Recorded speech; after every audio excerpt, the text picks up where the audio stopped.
100% fees రాయితీతో ఏ నేర్చుకోవాలనుకుంటున్నారా? Attend quality thought gen AI test 2025. నమస్తే, వెల్కమ్ టు ఐడ్రీమ్.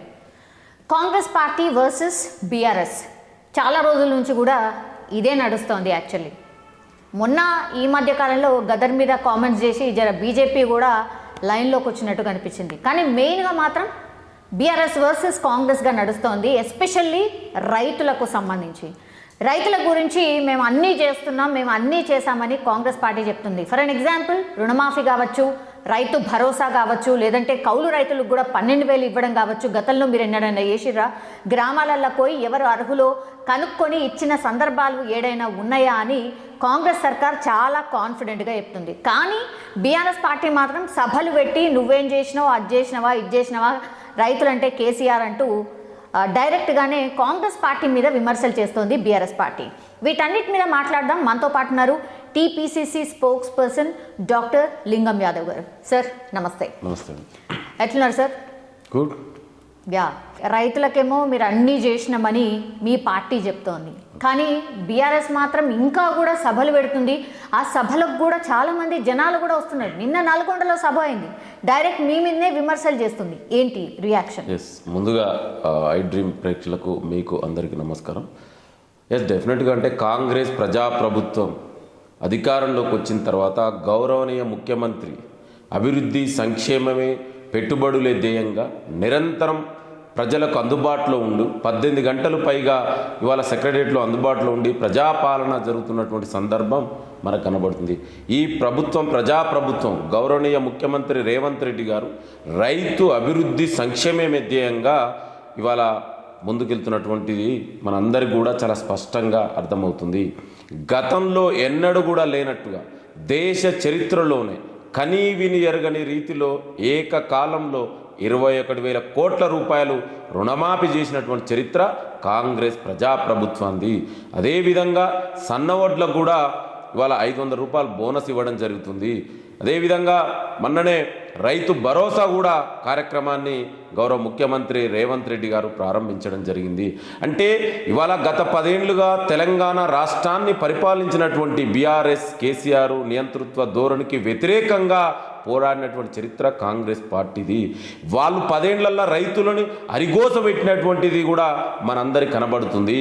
ఇవాళ మీరు చూసారు, గతంలో తెలంగాణ వస్తే ఆనాడు నీళ్లు నిధులు నియామకాల పేరు మీద ఎంత దూసుకుర్రు, నిధుల పేరు మీద ఎవరు దూసుకుర్రు, కాళేశ్వరంలో అవినీతి ఏం జరిగింది? ఒక కాళేశ్వరంలో కాదు కదా, కాళేశ్వరం నుంచి మొదలు పెడితే ఇవాళ గొర్రెల స్కాము, చేపల స్కాము, విద్యుత్ కొనుగోలు, ఫార్ములా ఈ రేసులో ఇవాళ కాదేది అనర్హం అవినీతి కన్నట్టు 10 ఏళ్లుగా మొత్తం కూడా ఆర్థిక విధ్వంసం జరిగింది. రైతులకు బేడీలు, ఇదే మీరందరూ చూసారు, ఖమ్మంలో రైతులకు బేడీలు వేసిన చరిత్ర కూడదండి. ఈ దేశంలో బీజేపీ తీసుకొచ్చినటువంటి రైతు వ్యతిరేక నల్ల చట్టాలకు సపోర్ట్ చేసింది ఇదే బీఆర్ఎస్ కదా. ఈ 10 ఏళ్లలో ఏనాడైనా బీఆర్ఎస్ నాయకులు, ఇవాళ మీరు అంటున్నారు ఇవాళ బీఆర్ఎస్ నాయకులు రైతుల పేరు మీద, ఇవాళ కేటీఆర్ ఏం చేస్తున్నాండి, రైతుల పేరు మీద డ్రామారావు మళ్ళీ ఒక డ్రామా ఆడుతున్నాడు 10 ఏళ్లలో. మరి ఇదే కేటీఆర్ ఏనాడైనా రైతుల గురించి మాట్లాడండి? ఏనాడైనా రైతుల పొలాలకు కానీ కల్లాల వద్దకు వెళ్ళినటువంటి సందర్భం మీరు కూడా మీడియాలో చాలా సంవత్సరాల నుంచి ఎప్పుడైనా చూసిరా? 10 ఏళ్లలో ఎక్కడైనా కనబడ్డదా? 10 ఏళ్లలో ఏనాడైనా గ్రామ సభలు పెట్టిరా? ఇవాళ ప్రజాప్రభుత్వం గ్రామ సభల ద్వారా, ఇవాళ ప్రజాస్వామ్యానికి పట్టుగొమ్మలు గ్రామాలు, గ్రామ సభల ద్వారా మేము నిజమైన లబ్ధిదారులు, అర్హులైన లబ్ధిదారులను ఎంపిక చేయాలనే సదుద్దేశంతో రాజకీయాలకు అతీతంగా కూడా ఇవాళ లబ్ధిదారులు ఎంపిక చేయాలని గ్రామ సభలు పెడుతున్నాం. మరి 10 ఏళ్లలో మీరు ఎందుకు పెట్టలేదండి? 10 ఏళ్లలో ఇవాళ మీరు రైతులకు గుర్తొచ్చారు. ఇవాళ రైతుల పేరు మీద మొసలు కన్నీరు గారుతురుగా. అంటే అధికారం కోల్పోయిన తర్వాత ఇవాళ ఏం చేయాలో అర్థం కాకుంటే తెలంగాణ ప్రజలు మిమ్మల్ని అసెంబ్లీ ఎలక్షన్లో బుద్ధి చెప్పిరు, పార్లమెంట్ ఎలక్షన్లో మీకు 0 సీట్ ఇచ్చిరు, ఫామ్ హౌస్కే కేసీఆర్ని ప్రతిపక్ష నాయకుడిని ఫామ్ హౌస్కే పరిమితం చేసిరు. ఇవాళ కేటీఆర్కు అధికారం పోయిన తర్వాత ఒక అక్కసుతోటి, అందుకని అంటే ఒక మెగ్లోమాని అనే ఒక డిజార్డర్ తోటి కేటీఆర్ బాధపడుతుండు. అది గతంలో హిట్లర్ లాంటి వ్యక్తులు ఆ డిజార్డర్ తోటి బాధపడేది. ఇవాళ కేటీఆర్ ఆ విధంగా ఏది పడుతుందో ఒక డ్రామా. ఇవాళ మీరు నల్లగొండకే నిన్ననే జరిగిందని నల్లగొండని, నేను నల్లగొండ జిల్లా బిడ్డగా చెప్తున్నా. 10 ఏళ్లలో నల్లగొండకు మీరు చేసింది ఏంటండి?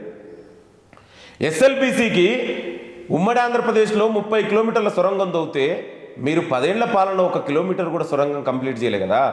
నా మూసీ నది ద్వారా మురికి నీళ్ల ద్వారా నల్గొండ జిల్లా ప్రజలు ఎన్ని బాధలు పడుతున్నారు, మరి ఎందుకు ఆదుకోలేదండి? మొన్ననే ఈ ప్రజాప్రభుత్వం గౌరవనీయ ముఖ్యమంత్రి రేవంత్ రెడ్డి గారు మూసీకి రీజనవేణ కోసం అదే పిలాయిపల్లి కాలువ ధర్మారెడ్డి కాలువకు దానికి నిధులు ఇవ్వడం జరిగింది. ఎస్ఎల్బీసీ కూడా తొందరలోనే కంప్లీట్ చేస్తామని నిధులు ఇవ్వడం జరిగింది. బ్రాహ్మణ వెలువల ఉదయ సముద్రాన్ని మననే ప్రారంభించడం జరిగింది. రైతులను ఆదుకుంటున్నటువంటి మాది కదా, మాది ప్రభుత్వం. కాంగ్రెస్ ప్రజా ప్రభుత్వం అంటేనే రైతుల ప్రభుత్వం కదా, రైతే రాజుగా చేయాలనే ఉద్దేశంతో ఉన్నాం కదా. మీరు ఇన్ని చేస్తుంటే ఎందుకు మరి ఇంత సభలు పెడుతుండ్రు? సభలకు కూడా జనాలు ఇంతమంది ఎందుకు వస్తున్నారు? సభలు అదే చెప్తున్నా, అధికారం కోల్పోయిన తర్వాత కేటీఆర్కు ఏం చేయాలో అర్థం కావట్లేదు. ఒకవైపు 10 ఏళ్ల చేసినటువంటి ఆర్థిక విధ్వంసం, అవినీతి అక్రమాలు ఇవాళ బయటపడుతున్నాయి. ఎట్లయినా అరెస్ట్ కావడం ఖాయం. కేటీఆర్ అరెస్ట్ చేసిండ్రు. అసలు ఎక్కడ ఎన్నో స్కామ్లు అంటారు, ఒక్కొల్లను కూడా ఇంతవరకు అరెస్ట్ చేసిన ఇది పోలేదు. ఆ తర్వాత జైలు వేసి కేసులు నడుస్తున్నాయి, ఆ కేసులు నడుస్తున్నాయి అనేది ఒక్కడు కూడా కనబడతలేదు. సంవత్సరం అయిపోయింది. అదే చెప్తున్నాం కూడా. అదే మిగతా పార్టీలకు కాంగ్రెస్ ప్రజాప్రభుత్వానికి డిఫరెన్స్ ఏంటంటే, మేము డాక్టర్ బాబాసాహెబ్ అంబేద్కర్ రాసిన భారత రాజ్యాంగాన్ని నమ్మే పార్టీ, ప్రజాస్వామ్యాన్ని నమ్మే పార్టీ. డెఫినెట్ కూడా చట్ట ప్రకారం యాజ్ ఎ మేనిఫెస్టో కమిటీ మెంబర్గా ఆనాడు మా చైర్మన్ శ్రీధర్ బాబు గారి ఆధ్వర్యంలో మేనిఫెస్టోలో చాలా స్పష్టంగా చెప్పడం జరిగింది. 10 ఏళ్ల బీఆర్ఎస్ పాలనపై జ్యుడిషియల్ ఎంక్వైరీ ఇస్తున్నాం. ఇవాళ ఎంక్వైరీ నడుస్తుంది. కాళేశ్వరం మీద అవినీతి ఎంక్వైరీ నడుస్తుంది. విద్యుత్ కొనుగోలు మీద ఎంక్వైరీ నడుస్తుంది. ఫార్ములా ఈ కేసులో ఎంక్వైరీ నడుస్తుంది. మననే ఇవి కూడా పిలిచి ఏసీబీ కేసు నమోదు చేసింది. ఎంక్వైరీ నడుస్తుంది కదా, మీ లెక్క మేము అట్లా చేయము. ఇవాళ గతంలో బీఆర్ఎస్ ఇదే చేసింది. ఆనాడు ప్రతిపక్ష నాయకుడు ఉన్నటువంటి రేవంత్ రెడ్డి గారు మిడ్ నైట్ తలుపులు దర్వాజా పలగొట్టి ఏ విధంగా అరెస్ట్ చేసిరో మనందరూ తెలుసు. ఇవాళ కేంద్రంలో బీజేపీ ఏ విధంగా నచ్చని వ్యక్తులు, ప్రాంతీయ పార్టీలను, ప్రతిపక్ష పార్టీలను అవినీతి ఏది లేకున్నా కూడా కేసులు పెట్టేసి వేధింపులు గురి చేసింది, ప్రభుత్వాలు కూలదోస్తుంది. మేము అట్లా చేయం కదా. మేము ప్రజాస్వామ్యాన్ని నమ్ముతాం. మేము ముఖ్యమంత్రి స్వయంగా రేవంత్ రెడ్డి గారు అసెంబ్లీలో చెప్పారుగా, అయ్యా ప్రతిపక్ష నాయకుడా నువ్వు అసెంబ్లీకి రా, ఈ ప్రభుత్వానికి సలహాలు సూచనలు ఇవ్వు, మేము తీసుకోవడానికి సిద్ధంగా ఉన్నాం. 10 ఏళ్ళ నువ్వు ఏనాడు కూడా అడగలే కదా, ప్రతిపక్ష నాయకుని అసలు మాట్లాడనివ్వలే కదా. అందుకే మాకు ప్రజాస్వామ్యం మీద నమ్మకం ఉంది. వాటికి చట్టాల ద్వారా న్యాయస్థానాల మీద నమ్మకం ఉంది. చట్ట ప్రకారం ఎంక్వైరీ నడుస్తుంది, తొందరలోనే జరుగుతుంది కదా. ఇప్పుడు మీరు 10 ఏళ్లలో ఏనాడైనా మాట్లాడినిచ్చారా అండి? ఎవరు మీ సొంత మంత్రులకే అపాయింట్మెంట్ ఇవ్వలే. ఆనాడు హోమ్ మినిస్టర్ కూడా మమ్మదాలకి ఏం జరిగిందో అవమానం అందరం చూడలేదా? గేట్ బయట నుంచి వెనక పంపించిన చరిత్ర మీది. ఇవాళ ప్రజాస్వామ్యబద్ధంగా పరిపాలన జరుగుతుంది, ఎంక్వైరీ జరుగుతుంది. మాకు ఒక్కటి చెప్తున్నాను, కాంగ్రెస్ పార్టీ ముఖ్యమంత్రి రేవంత్ రెడ్డి గారైనా మంత్రులైనా ఎవరు చాలా స్పష్టంగా చెప్పారు, ఎవరి మీద మాకు వ్యక్తిగతంగా ఎలాంటి ద్వేషం లేదు. కానీ 10 ఏళ్ల మీరు చేసినటువంటి అవినీతి పైన డెఫినెట్ కూడా మా ప్రభుత్వం ప్రజా జవాబుదారితనం ఉంటుంది, ట్రాన్స్పరెన్సీ ఉంటుంది. డెఫినెట్గా మీరు చేసినటువంటి అవినీతి అక్రమాలు ప్రజల ముందు పెడతాం. మీరు ఈ డ్రామాలన్నీ బంద్ చేసి నిజంగా మీకు తెలంగాణకు అభివృద్ధి కావాలనుకుంటే ప్రభుత్వానికి సలహాలు సూచనలు ఇవ్వండి. అంటే మీరు మొదటి నుంచి ఒకటే, అధికారం కోల్పోయిన మొదటి నుంచి ఒకటే ఈ ప్రభుత్వం మీద బురదల్లడమే పెట్టుకుర్రు. ఇవాళ మీరు మాట్లాడుతున్న ప్రజలు వస్తారు. ఎవరు పోతురండి టీఆర్ఎస్ పార్టీ మీటింగ్లకు? ఆయనే ముఖం చూపించుకోలేక కేసీఆర్ ఫామ్ హౌస్కు పండుకుండు. ఆయన చేసిన అవినీతి అక్రమాల వల్ల దాచుకోలేక, ప్రజల ముందుకు రాలేక ఫామ్ హౌస్లో దాచుకుండు. ఈ కొడుకు ఒకవైపు కేటీఆర్, ఇంకొక వైపు కవిత, హరీష్ రావు, వీళ్ళ మధ్య ఆధిపత్య పోరు. అంటే కేటీఆర్ ఎక్కడ, హరీష్ రావు ఎక్కడ రాష్ట్ర అధ్యక్షుడు అవుతాడు బీఆర్ఎస్ పార్టీకి, లేదా కవిత చేతులకు బీఆర్ఎస్ పార్టీ పోద్దేమని వాళ్ళ మధ్యలో వాళ్ళ ఆధిపత్య బోరులో ఒక్కొక్కరు ఈ డ్రామాలు ఆడుతున్నారు. అయినా కూడా తెలంగాణ ప్రజలు చాలా విజ్ఞులు, చైతన్యవంతమైన ప్రజలు ఇవన్నీ గమనిస్తున్నారు.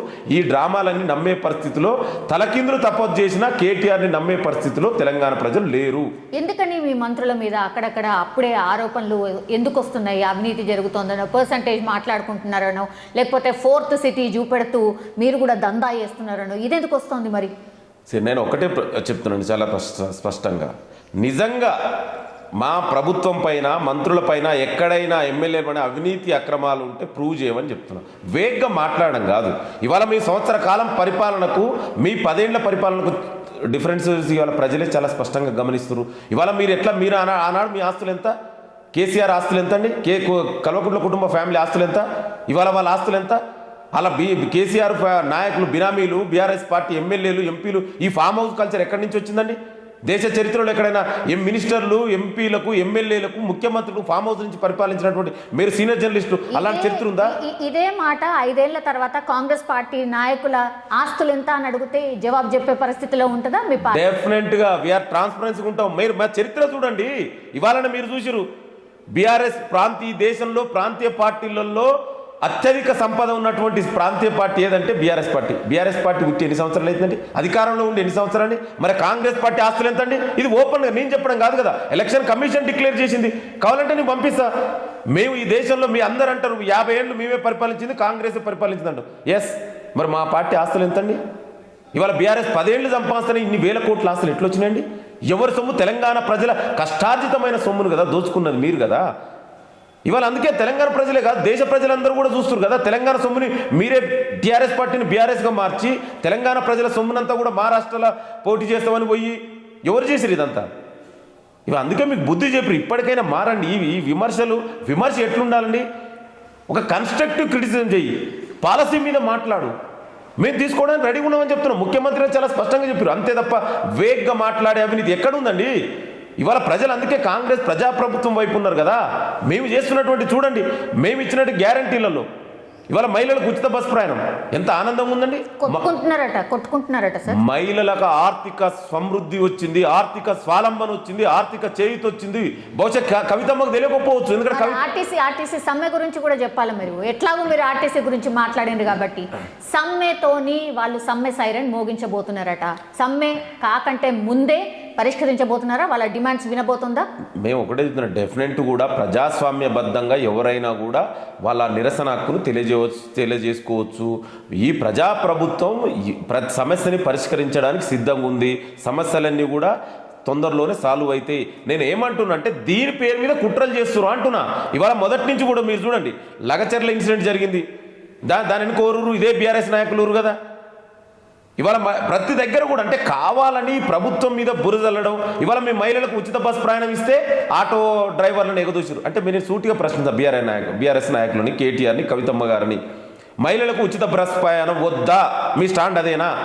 అంటే మేము ఒక ప్రోగ్రామ్, ఒక పాలసీ చేసి మహిళల్ని వాళ్ళని ఆర్థికంగా చేయుతను అందిస్తుంటే మీరు దాని మీద మిగతా వాళ్ళని రెచ్చగొట్టడం ఇది పద్ధతి కాదంటున్నా.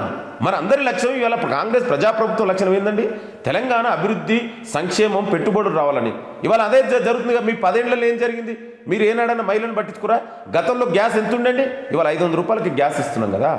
రాజీవ్ ఆరోగ్యశ్రీ 10 లక్షల వరకు, అదేవిధంగా 200 యూనిట్ల వరకు ఉచిత విద్యుత్. ఇంకా చాలా మీరు ఇచ్చేటి ఇంకా చాలా ఉన్నాయి. మీరు మేనిఫెస్టోలో ప్రామిస్ చేసింది చాలా చాలా ఎక్కువ, కానీ పదే అప్పుల పాలైపోయింది, మా దగ్గర ఖజానా ఖాళీ అయిందని ఈ మాటలు మాట్లాడుతున్నారు. అంటే మిగతా అన్ని ఎగ్గొట్టేసినట్టేనా కాంగ్రెస్ పార్టీ? ఎక్కడ కూడా నేను అదే చెప్తున్నా, మేనిఫెస్టో కమిటీ మెంబర్గానే చెప్తాను. డెఫినెట్ కూడా మేము ఇచ్చిన ప్రతి హామీని కూడా అమలు చేసి తీరుతామని స్వయంగా ముఖ్యమంత్రి రేవంత్ రెడ్డి గారు చెప్పారండి, మంత్రులు చెప్పారు. మేము ఒక్కొక్కటి అమలు చేస్తున్నాం. ఇవాళ మీరు 10 ఏళ్లలో మీరు ఏం చేశారు? మీరు ఇచ్చిన హామీలు నేను చెప్పమంటావా? మీరు దళిత ముఖ్యమంత్రి, దళితులకు 3 ఎకరాలు, ఇంటికో ఉద్యోగం, కేజీ టు పీజీ ఉచిత విద్య అన్నారు. డబుల్ బెడ్రూమ్ ఇల్లు ఎక్కడ పోయింది? కొడుకు వస్తే, అల్లుడు వస్తే, కోడలు వస్తే ఏడవనుకుంటారు, మేకనేడ కట్టేయాలన్నావు. ఎన్ని ఇచ్చినావండి 10 ఏళ్లలో? ఎన్ని ఇండ్లు ఇచ్చినావు? ఇవాళ నేను చెప్తా, గర్వంగా చెప్తా, నేను తెలంగాణలో సామెత ఉంటుంది, బొడ్రాయి లేని ఊరు లేదు, ఇంద్రమ్మ ఇల్లు లేని ఊరు లేదని. ఇవాళ మేము గతంలో కట్టిన ఇంద్రమ్మ ఇళ్ళే ఉన్నాయి కదా. ఇవాళ ప్రజాప్రభుత్వం కూడా మొన్ననే రిపబ్లిక్ డే నాడు 76వ స్వాతంత్ర దినోత్సవం నాడు మళ్ళీ మేము 4 గ్యారంటీలను మేము ఇవాళ తెలంగాణ ప్రజలకు అందిస్తున్నాం. ఇవాళ రేషన్ కార్డులు 10 ఏళ్లలో ఎందుకు చేయలేదండి? 10 ఏళ్ళు పడుతుందా రేషన్ కార్డులు ఇవ్వడానికి? ఎందుకు ఇవ్వలే రేషన్ కార్డులు? అంటే మీకు పేదవాళ్ళంటే అంత చిన్న చూపా మీకు? ఎందుకు ఇందిరమ్మ ఇల్లు ఇవ్వలే? ఇవాళ రైతు భరోసా ఇస్తున్నాం. మీరు గతంలో రైతు భరోసా పేరు మీద ఏం జరిగింది? చెట్లు పుట్టలు 1000 ఎకరాలకు దోసుకున్నటువంటి మల్లారెడ్డి లాంటి 1000 ఎకరాలకు ఇస్తే అది అన్ని ఎవరికి ఇవ్వాలంటే రైతు భరోసా నిజమైన అర్హులైన భూమిని నమ్ముకొని దుక్కు దున్ని వ్యవసాయం చేసే రైతులకు కదా పంట సాయం అందించేది. ఇవాళ మేము అదే చేస్తున్నాం. దేశ చరిత్ర కాదు, ప్రపంచ చరిత్ర కూడా రైతు కూలీలని ఆదుకున్నటువంటి ఏకైక పార్టీ ప్రభుత్వం కాంగ్రెస్ ప్రజాప్రభుత్వం. మీరు చూడండి, ఇవాళ వ్యవసాయ కూలీలకు కూడా ఇస్తున్నాం మేము. ఇది కదా మా సంక్షేమం, అభివృద్ధి. ఇవాళ ప్రపంచమంతా కూడా హైదరాబాద్ వైపు చూస్తుంది. మా ప్రభుత్వం తీసుకున్న నిర్ణయాలు మొన్ననే చూసారు మీరందరూ. దావోస్ పెట్టుబడులు మీ 10 ఏళ్లలో ఎన్ని పెట్టుబడులు తెచ్చిరు? మేము ఇవాళ 2 సార్లు, ఇది 2వ దఫనే ముఖ్యమంత్రి రేవంత్ రెడ్డి గారు, ఐటీ మినిస్టర్ శ్రీధర్ బాబు గారి ఆధ్వర్యంలో ఈ దఫా ఒకేసారి 1,78,000 కోట్ల రూపాయల పెట్టుబడులు తీసుకొచ్చాం. గతంలో 40,000 కోట్ల పెట్టుబడులు మేము మొత్తం కలిపారు 2 లక్షల పైగా ఇవాళ కోట్ల పైగా పెట్టుబడులు తీసుకొచ్చాం. దాని మీద కూడా విమర్శలు వస్తున్నాయి. నేను అదే చెప్తున్నా, మీరు 9 ఏళ్లలో ఎన్ని తెచ్చి రికార్డు ఉంది. నేను వేగంగా మాట్లాడతలేను కదా. If you want give a time I can show you. మీరు 9 ఏళ్లలో తెచ్చిన ఎంత? అది కదా మీరు మొత్తంగా 9 ఏళ్ళు తెచ్చిన 20,000 కోట్లే. ఇది కదా మీరు వేగ్గా ప్రచారం చేసుకోరు కేటీఆర్. అట్లా మేము ప్రచారం చేసుకోము. మాకు ప్రచారం తెలంగాణ ప్రజలే బ్రాండ్ అంబాసిడర్లు. మాకు కేటీఆర్ లెక్క బ్రాండ్ అంబాసిడర్ లెక్క చేయలే. కేటీఆర్ బ్రాండ్ అంబాసిడర్ ఏందండి? మీ ఇక్కడే స్టూడియో మీ దగ్గరే ఉంటుంది, టానిక్. తెలంగాణ ప్రజలందరూ తెలుసు టానిక్ అంటే ఏమనుకుంటారండి? సన్బర్గ్ కార్యక్రమానికి KTR brand ambassador, tonic brand ambassador. మాకు అది కాదు కదా. ఇవాళ పెట్టుబడులు మా నిదర్శనం పెట్టుబడులు వచ్చినాయి. ఇవాళ మేము చెప్పడం కాదు కదా. ఇవాళ నీకు వేదిక ఉదాహరణ చూపిస్తాను, టైం ఇస్తే మీకు కావాలంటే జూమ్ కూడా చేసుకోరు. 2015 నుంచి కేటీఆర్ తీసుకొచ్చినటువంటి దావోస్ వరల్డ్ ఎకనామిక్ ఫోరంలో జరిగినటువంటి పెట్టుబడుల కార్యక్రమంలో ఎన్ని వచ్చినంటే 2015లో జీరో పెట్టుబడులు, 2016లో జీరో, 2017లో జీరో, 2018లో జీరో, 2019లో జీరో, 2020లో మాత్రమే 500 కోట్ల పెట్టుబడులు, 2021లో జీరో బికాస్ ఆఫ్ కరోనా వల్ల ఎవరైనా కూడా మనం ఎవరేమనలే. 2022లో 4,250, 2023లో 21,000. టోటల్గా 9 ఇయర్స్ కేటీఆర్ దావోస్ పర్యటనలో తీసుకొచ్చినటువంటి ఎన్ని పెట్టుబడులు అయ్యా అంటే 25,750 కోట్ల పెట్టుబడులు. కావాలంటే ఇది మీకు కూడా పంపిస్తాను. 9 ఏళ్లని అదే ఇప్పుడు చదివినందుకే 2015 నుంచి మొదలు పెట్టుకుంటే అంటే 14 అప్పుడే గవర్నమెంట్ వచ్చింది కాబట్టి కలవాలి. మేము 2 సార్లే 2024, 2020లో 2024లో 40,232 కోట్ల పెట్టుబడులు, మొన్న 1,78,950 కోట్ల పెట్టుబడులు, ఓవరాల్ గా 2,19,000 కోట్ల పెట్టుబడులు వచ్చినాయి. అదే చెప్తున్నాం సార్. అవుట్పుట్ కనబడాలి కదా. దీని వల్ల ఏమొస్తాయి? ఉద్యోగాలు వస్తాయా? ఉపాధి పెరుగుతుందా? ఎన్నటి వరకు? మళ్ళా ప్రభుత్వం మారిపోగానే మళ్ళీ ఇదంతా పోయి ఇదైపోతుంది. నేను అదే చెప్తున్నా. ఇవాళ ఇది ఓపెన్ గా చేసుకున్నటువంటి అగ్రిమెంట్లు ఎక్కడో చీకటి మాటలో జరిగింది కాదు. వరల్డ్ ఎకనామిక్ ఫోరం అంటే ప్రపంచంలో ఉన్న దేశాలు, రాష్ట్రాలు అందరూ అక్కడ వస్తారు, ఓపెన్ జరుగుతుంది. ఇవాళ అగ్రిమెంట్ గత 2000 మేము మొన్న చేసిన 24లో పెట్టుబడులు ఇవాళ ఆల్రెడీ గ్రౌండ్లు ఉన్నాయి, వర్క్ జరుగుతుంది. ఎప్పటివరకు వస్తాయి? అదే నేను చెప్తున్నాండి. ఇప్పుడు ఒకటే ఓవర్ నైట్ కన్స్ట్రక్షన్ జరగాయి కదా. డెఫినెట్ గా ఇప్పుడు స్టార్ట్ అయినాయి, ఆల్రెడీ ఎంప్లాయీలు స్టార్ట్ అయినాయి. తొందరలోనే పెట్టుబడులు ఇప్పుడు 2004లో ఉన్నటువంటి కంపెనీలు ఆల్రెడీ స్టార్ట్ అయినాయి. ఇవాళ ఎప్పుడు అంటే ఇప్పుడు ఇమ్మీడియట్గా ఓవర్ నైట్కి అయితే బ్లాక్ మ్యాజిక్ జరగదు కదా. ఏదో కేసీఆర్ చేసినట్టు హైదరాబాద్ మూసి నీళ్ళని అంత కొబ్బరి నీళ్ళు చేస్తా, ట్యాంక్ బండ్ నీళ్ళని లెక్క ఇస్తా, పాత నగరాన్ని ఇస్తాంబుల్ చేస్తాను వేగ్గా చెప్పాం కదా. ఇవాళ ఇది ఓపెన్గా జరిగిన పెట్టుబడులు. మీకు డౌట్ ఉంటే తొందరలో వెయిట్ చేయండి. తొందరలో కంపెనీలో దీని ద్వారా ప్రత్యక్షంగా పరోక్షంగా దాదాపు 1,00,000 మందికి ఉద్యోగాలు వస్తాయి. ఇవాళ ఈ ప్రభుత్వం తీసుకున్న పాలసీలను అర్థం చేసుకోండి. ఇవాళ మేము ఒక స్కిల్ యూనివర్సిటీ పెట్టాం. దాని ద్వారా ఇవాళ మన యువత కూడా ప్రపంచ రంగంలో పోటీ పడాలి. ఆ విధంగా మన యువతను తీర్చిదిద్దాలనే సంకల్పంతో ఇవాళ మేము ముందుకెళ్తున్నాం. ఒక 4th సిటీ కడుతున్నాం. హైదరాబాద్ నగరంలో ఇవాళ బర్డెన్ అవుతుంది. ఇది ఇవాళ గ్లోబల్ నగరంగా ఎదుగుతుంది. ఇవాళ మనం చూస్తున్నాం ముంబై నగరం, ఢిల్లీ నగరం ఏ విధంగా చిన్న వరదలు వస్తున్నాయి, ఎంత అతలాకుతలం అవుతుంది. మనం చూసినాం హైదరాబాద్ లో వరదలు వస్తే ఏ విధంగా ఉంది. ఇది కాబోద్దు. ఇవాళ హైదరాబాద్ అంటే ప్రపంచాలకి పెట్టుబడి నగరం, పెట్టుబడి క్యాపిటల్. అదే చెప్తున్నాండి. ఇవాళ 10 ఏళ్లలో వాళ్ళు చేసినట్టు అందరు అదే చేస్తుంటే ఎట్లా? ఇవాళ మీ సంవత్సర కాలంలో ఒక చిన్న రిమార్క్ చూపెట్టండి. I can challenge you. BRS నాయకుడు వస్తే కేటీఆర్ వస్తాడా, కేసీఆర్ వస్తాడా? మా ప్రజాప్రభుత్వం మీద ఒక చిన్న రిమార్క్ చూపెట్టండి మా నాయకుల మీద. మేము ఇవాళ నిరంతరం స్వేచ్ఛాయుతంగా పరిపాలన జరుగుతుంది. సెక్రటరియట్కి మీరు చూడండి, వేలాదిగా వస్తున్నారు ప్రజలు. గతంలో ఏనాడైనా ముఖ్యమంత్రి మంత్రులు కలుసుకున్నటువంటి సందర్భం ఉందండి? మీరు చెప్పండి. అసలు గడిల ప్రజాభవన్ గతంలో ఎవరినైనా అలౌ చేసిరా? ఇవాళ మా ప్రజలకు పోతున్నాం, ప్రజలు డిసైడ్ చేస్తున్నారు. ఇవ్వడం పాలసీలు లబ్ధిదారుల ఎంపిక కూడా గ్రామ సభల ద్వారా ఎంపిక చేస్తున్నాం. అంటే మా యొక్క చిత్తశుద్ధికి నిదర్శనం. మీరు 10 ఏళ్లలో ఏనాడు కూడా పెట్టలే కదా. అసలు మీ ప్రజాస్వామ్యమే లేదు. నియంతృత్వంగా జరిగింది, రాచరికంగా పరిపాలన జరిగింది, గడిల నుంచి జరిగింది. ఇవాళ ప్రజల డిఫరెన్స్ చూస్తున్నారు. అందుకే మీకు బుద్ధి చెప్పారు. ఇప్పటికైనా ఈ విష ప్రచారాన్ని మానండి. ఏదో ప్రచారాన్ని ఇవాళ మీ పార్టీలో ఆధిపత్య పౌరులు భాగంగా తిడితేనే పెద్దగా అవుతుంది అనుకుంటే అది పద్ధతి కాదు. ఈ ప్రభుత్వానికి సహకరించండి, సూచనలు ఇవ్వండి, తీసుకోవడానికి మేము సిద్ధంగా ఉన్నాం. ఇవాళ మేము చేస్తున్నటువంటి కార్యక్రమాలు చూడండి. ప్రపంచం అంతా కూడా హైదరాబాద్ వైపు చూస్తుంది, తెలంగాణ ప్రజాప్రభుత్వం వైపు చూస్తుంది. ఇవాళ ఆర్టిఫిషియల్ ఇంటెలిజెన్స్కు హైదరాబాద్ గ్లోబల్ హబ్గా నిలవబోతుంది. అది మేము మీ లెక్క ప్రచారం చేసుకోలేక మీరు అన్నాడు చిన్న ప్రోగ్రామ్ చేసుకుని పెద్ద ప్రచారం చేసుకురు. నాకు ఇంగ్లీష్ వచ్చు, నేను ఇంగ్లీష్ మరి ఇంగ్లీష్ మాట్లాడిన వ్యక్తి 9 ఏళ్లలో పోయిన దావోస్ తీసుకొచ్చిన పెట్టుబడులు ఎంత? ఇవి కాదు కదా ప్రజలకు కావాల్సింది. వేగంగా అందుకే ప్రజలు అన్ని గమనిస్తున్నారు. మీరు ఇప్పటికైనా మారండి. ఈ ప్రభుత్వం తీసుకున్నటువంటి చిత్తశుద్ధికి నిదర్శనం కదా. ఈ సంవత్సర కాలంలో మిన్ని అభివృద్ధి సంక్షేమ కార్యక్రమాలు చేసినాం, పెట్టుబడులు తీసుకొస్తున్నాం. దేశం మొత్తం కూడా ఇవాళ మేము తీసుకున్నటువంటి హైదరాబాద్ నగరాన్ని ఫ్యూచర్ సిటీ, రేపు భవిష్యత్ తరాలకు అందించాలి. ఇక్కడ గ్లోబల్ క్యాపిటల్గా నిలవబోతుంది ఇప్పుడు హైదరాబాద్. నాట్ ఓన్లీ ఇండియా అండి, గ్లోబల్ మొత్తం కూడా హైదరాబాద్ వైపు చూస్తుంది. దానికి అనుగుణంగా మేము కార్యక్రమాలు చేస్తున్నాం. దీని మీద ఏది పడుతుంది విమర్శలు చేస్తే, ఏది పడుతుంది మాట్లాడితే పెద్దగా అవుతాం అంటే నువ్వు చేసిన అవినీతి అక్రమాలు బయటకు వస్తున్నాయి. డెఫినెట్ కూడా కేటీఆర్ జైలు పోతాడు. దేనివల్ల? ఇవాళ ఫార్ములా ఈ రేసులో చాలా స్పష్టంగా అర్థమైంది కదా. ఒక విదేశీ కంపెనీకి ఎట్లా ఇస్తారండి నిధులు?